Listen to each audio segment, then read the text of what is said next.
Dobrý deň, kamoši. Vítajte pri ďalšom videu, ktoré je pokračovaním vlastne nášho projektu niekdajšieho, ktorý sme mali ešte pred érou covidu a ktorý mal názov The Essence of Aikido is to Terminate Hate, čo znamená, že podstatou Aikida je ukončiť nenávisť. Cieľom tohto projektu bolo urobiť nejaké rozhovory so známymi osobnostiami nielen z oblasti bojových umení, ale aj s ľuďmi zo showbiznisu, z politiky a podobne.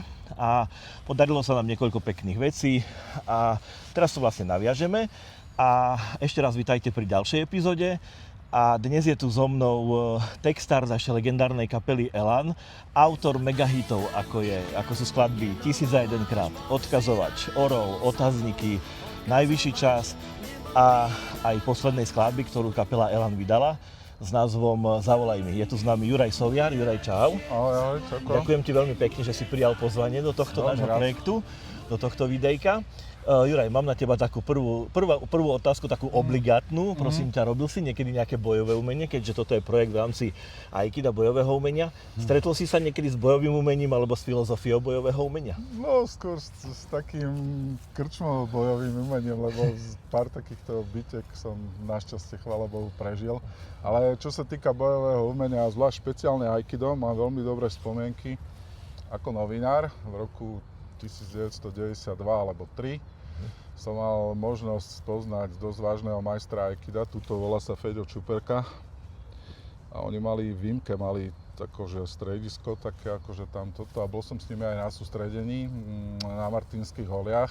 Wow. No ako keď som videl, čo teda predvádzajú v tej telocvični, tak do rúk by som im padnúť nechcel, ale samozrejme my sme sa zhovárali o tej filozofii toho umenia a tak ďalej. Ja viem, že je to čím ďalej od bolesti, od agresie a od takého toho zla. No ale zase, keď ti niekto brnká po nose, tak čo spravíš? To aj tí veľkí majstri hovoria, že tam už treba teda zasiahnuť, samozrejme.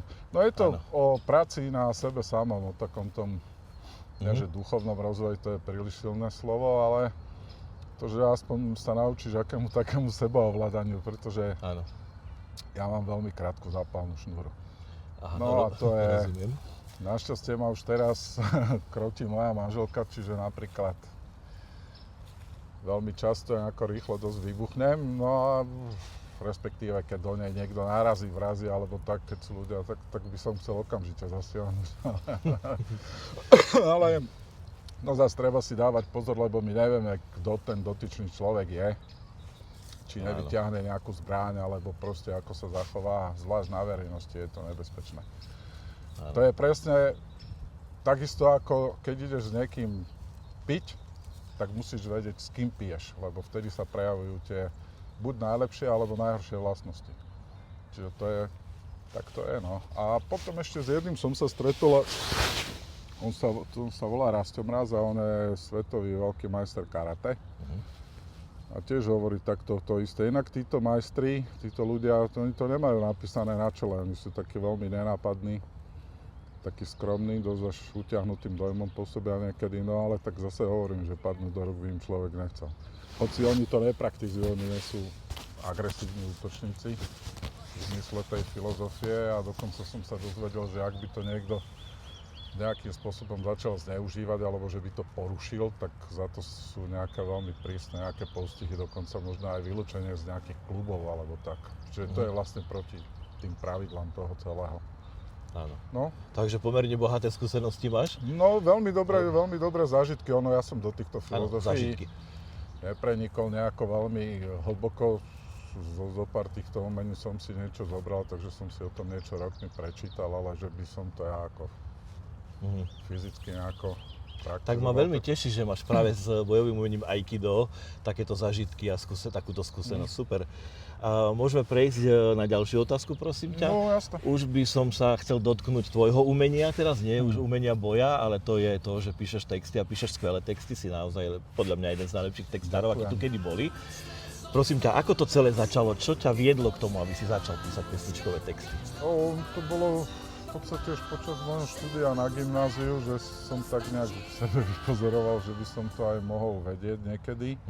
Takže tie prvé vlastne také študentské pokusy boli práve na gymnáziu, tuto hneď nedaleko, na Makarenkovej, na Petržalskom gymnáziu.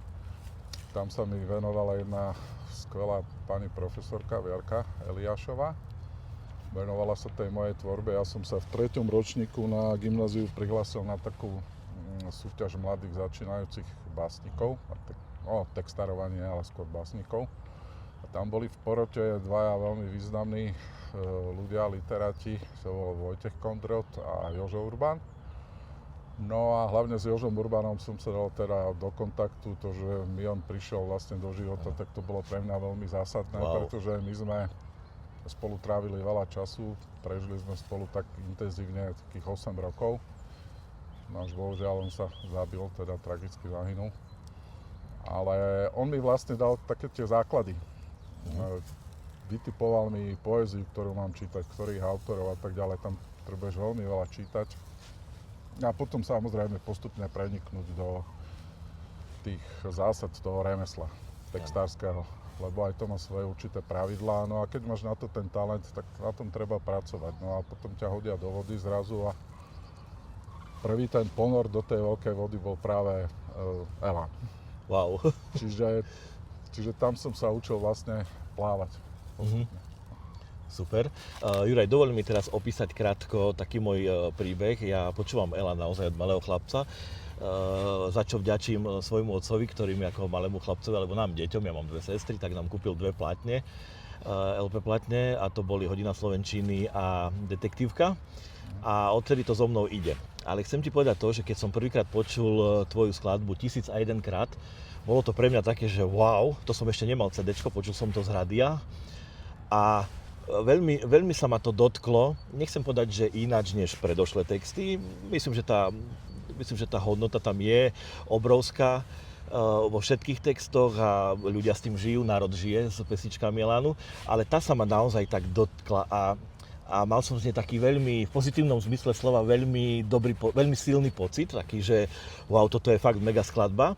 A o nejaký čas som si kúpil CDčko Hodina angličtiny, na ktorej je vlastne, od Elanu, na ktorej je vlastne táto skladba. A otvoril som si buklet a zistil som, že Juraj Soviar napísal tento text, tak som si povedal, že wow, že Elan má nového textára. Juraj, je toto naozaj prvý text pre kapelu Elan, ktorý si napísal? Tak teraz vám niečo prezradím, čo som ešte neprezradil nikomu. Wow. Tak poprvé, je to samozrejme môj prvý text pre skupinu Elan. Je to vlastne naša prvá spoločná pesnička spolu s Ľubom Horňákom, ktorú sme urobili. My sme sa samozrejme prirodzene chceli v Eláne autorsky presadiť. No a pesnička vznikla tak, že vlastne Ľubo si aj privyrábal v podstate tým, že hrával v jednej kaviarni, neskôr také vinárni, ja som tam za ním chodieval. No a keď mal pauzu, tak si vždy pozrel, čo ja som zatiaľ načmaral, napísal. On celé zhoškrtal, ja som sa nahneval, objednal som si nejaké 2 deci vína alebo čo, a tak medzi tým som to opravoval, vymýšľal som niečo nové, zase bola prestávka, zase prišiel, zase mi to zoškrtal, zase som sa... A tak to šlo do Aleluja skoro, až potom vznikol 1001 krát, no, takže bola to naša prvá spoločná pesnička a teda vôbec môj prvý text pre skupinu Elan. Super. Paráda. Trošku to teraz otočím, Juraj. Všimol som si, je to samozrejme môj subjektívny pocit, ale je to aj moja skúsenosť s určitými ľuďmi. Všimol som si, že niektorí ľudia ťa začali vnímať až ako textára, alebo ako človeka, ktorý píše, ktorý sa pohybuje v tej kultúre pop music a píše pre Elan, až v momente, kedy si napísal veci ako Striček Zúri, Che Guevara alebo Bulvárne krysy. A počul som aj také hlasy, že automaticky ťa zaradili nejakým textárom, ktorí píšu protest songy. Ja ale podľa mňa, oprav ma prosím, ale ja mám taký pocit, že taký kvázi prvý protest song si napísal, keď to môžem tak nazvať, v roku 1997, a to je skladba Prvý na rane, skladba, ktorú Elan vydal na doske Hodina pravdy, kde som mal pocit, že je asi prvýkrát vyjadrený ten taký životný postoj, možno trošku ináč, než som bol ja osobne zvyknutý u kapely Elan. Je to tak, Juraj? Môžeme to nazvať takto, že je to nejaký možno ostrejší opis alebo názor vyjadrený pesničkou? Ja ti to hneď objasním, ale ja by som to protest songom veľmi nenazýval, pretože ten text som napísal na motívy detstva Joža Ráža, ktorý vyrastal pod hlavnou stanicou bratislavskou na Fazulovej ulici, a ono to bola taká veľmi drsná štvrť, tam žilo niekoľko takých bitkárskych takých gangov a ten život na tej ulici naozaj nebol niekedy veľmi taký zábavný, čiže človek musel utekať, brániť sa a tak. No, takže na motivy Jožovho detstva som ten text urobil. No a on to potom poňal tak zábavnejšie, ľudovo, urobil takú veselšiu, takú pesničku, čiže v podstate z takého toho nadhľadu po toľkých rokoch. No samozrejme aj tie bitky patria k tomu ľudovému folklóru slovenskému.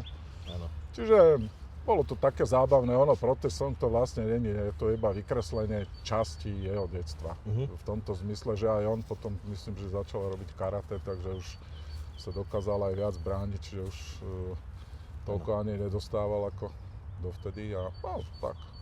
Aha, ďakujem ti za to, že si by to ozrejmil.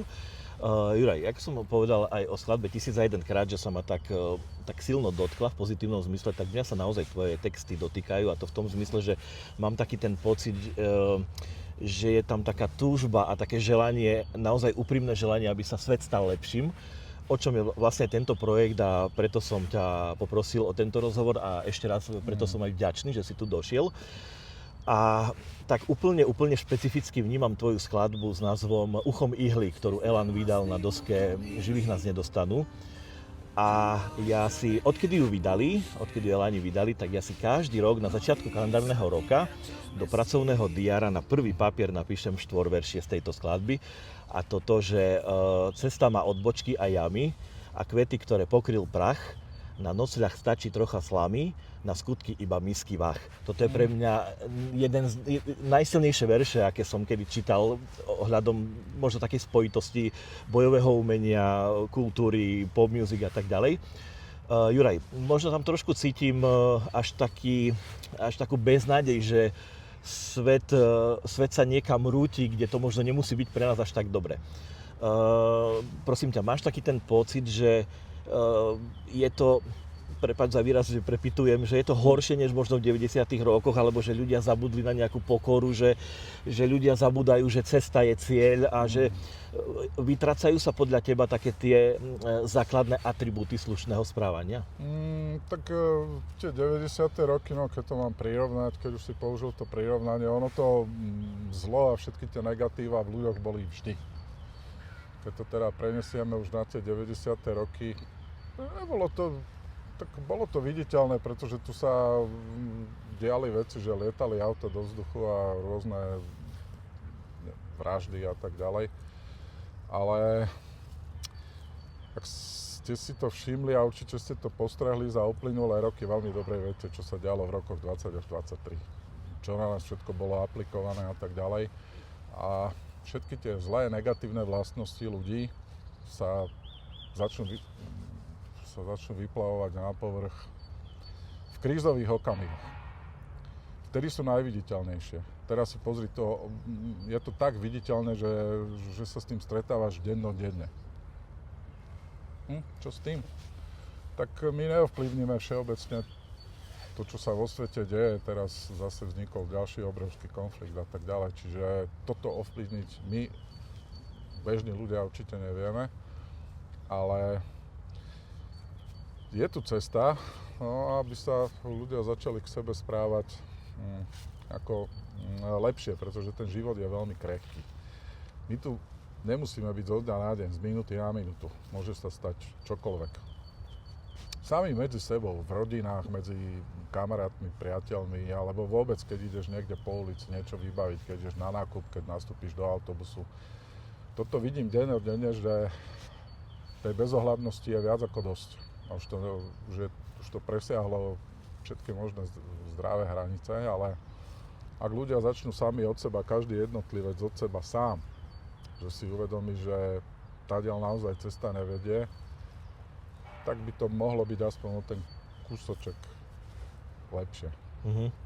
Čiže tí ľudia to musia začať nejak aplikovať sami medzi sebou, lebo my nemáme nejaké paky na to, aby sme teraz zobrali všetky zbrane a urobili z nich hudobné nástroje alebo hračky, to nemáme, ale Môžeme si ten život urobiť krajší a zábavnejší tým, že budeme lepší sami medzi sebou. To je celé. Áno. Ďakujem, už si ma vlastne aj predbehol v ďalšej otázke, lebo zo psychológie vieme, že tie sváry, možno nejaké konflikty a nejaké iné, ja neviem, hádky vznikajú z takej nevedomosti alebo z nejakej neschopnosti komunikovať s inými. Myslíš, že tam je zdroj, a vlastne si to aj teraz povedal, že možno by bolo treba sa nejak tak otočiť vo vnútri a začať od seba, že tam je tá cesta? No, pre všetkým je dôležitá vedomosť, skúsenosti a vzdelanie, lebo mnoho mladých ľudí, alebo manipulácia s davom je veľmi jednoduchá.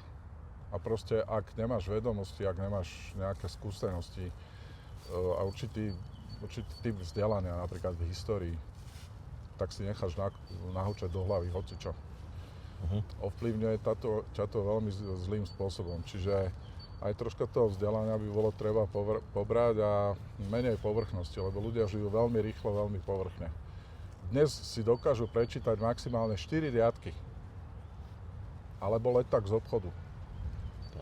A to platí aj na sociálnych sieťach, aj v spravodajstve, všeobecne v žurnalistike, že proste fičia tie headliny, tie rýchle, krátke správy a nič nie je bráne pod ten povrch. Nevenuje sa dostatočný priestor a čas v podstate toho problému.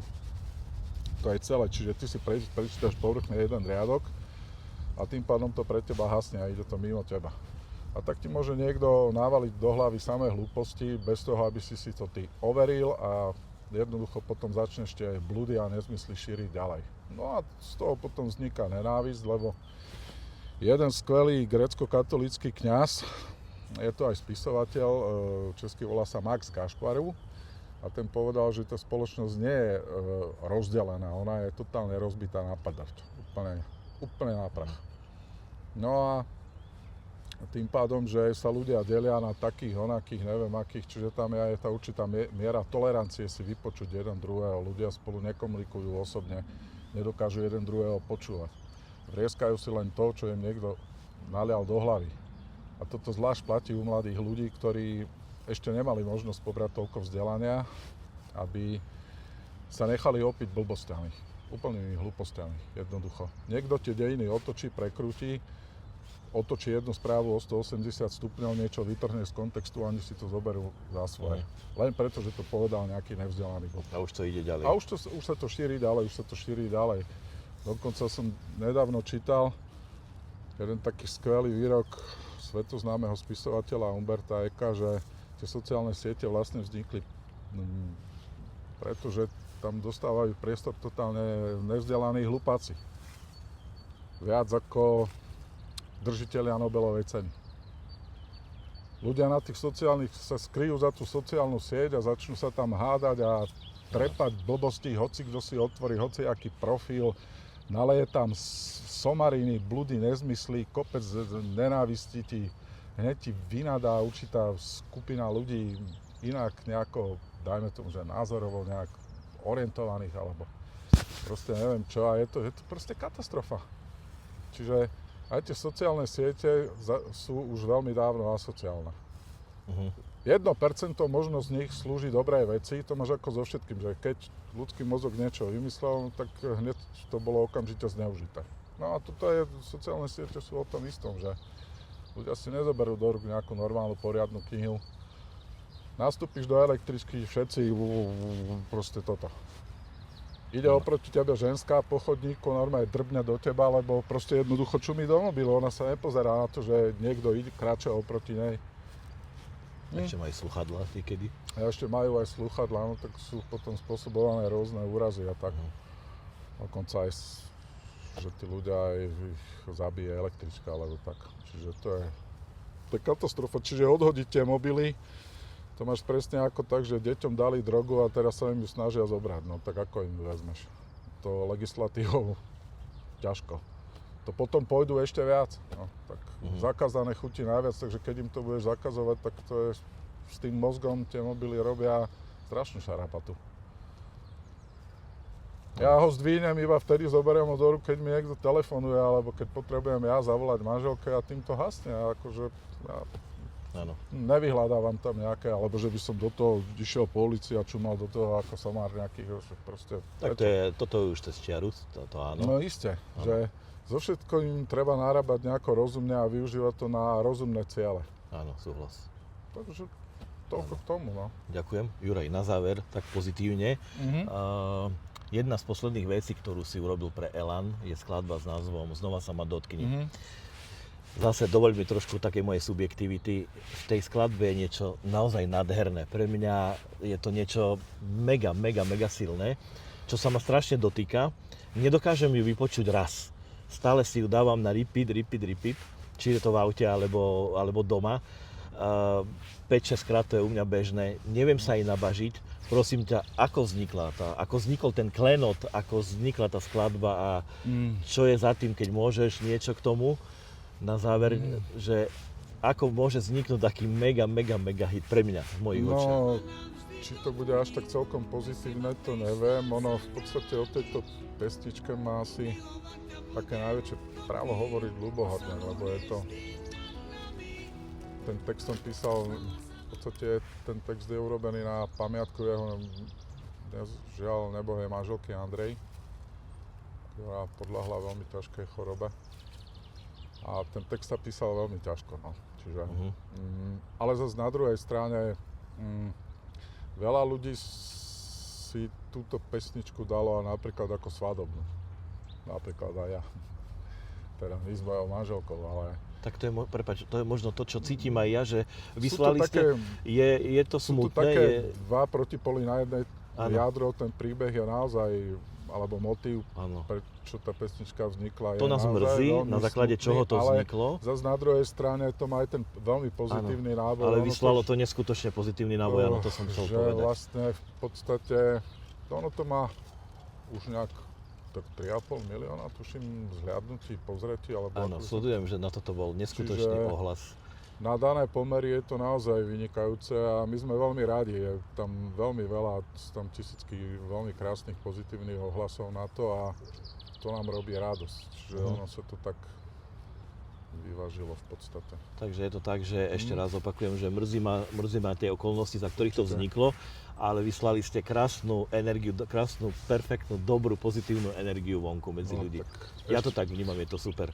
Juraj, ja ti ďakujem za tvoj čas, ďakujem ti za to, že si sa zúčastnil tohto prvého vlastne takého reštartu, tohto môjho projektu.